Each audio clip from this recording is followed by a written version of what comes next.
Life insurance is all about what? Providing what we call as peace of mind for your family.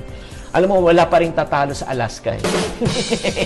Hindi, wala pa rin tatalo pag may peace of mind ka ba, na hindi mo nang alalahanin kung ano kailangan mo, di ba, during the time of disability, kunyari may nangyari sa iyo, alam mo, pinakamahirap niyan talaga, na-stress na, emotionally, mentally, pati financially, na-stress pa. And one more thing, ito pa, hindi po alam ng tao, bibigyan ko po kayo ng bonus. What is insurance all about? Insurance is all about protecting your future. Okay? Paano? By increasing your potential to earn from investment. Alam nyo ba na yung insurance po ngayon, life insurance po ngayon, pwede rin pong maging investment. Meron po silang tinatawag na 2-in-1. Meron ka ng protection, meron ka pang investment. Ito yung tinatawag nilang VUL.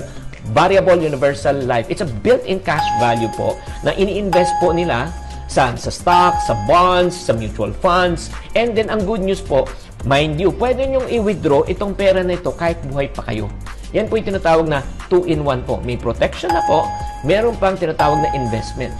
So guys, napakita ko na sa inyo kung ano ba talaga ang tunay na purpose ng life insurance. If you feel that you don't need it, don't push it. Hindi mo na kailangan i-convince sarili mo. Pero kung sa palagay nyo, ito makakapagbigay sa inyo ng peace of mind, ito makakatulong sa inyo, go for it.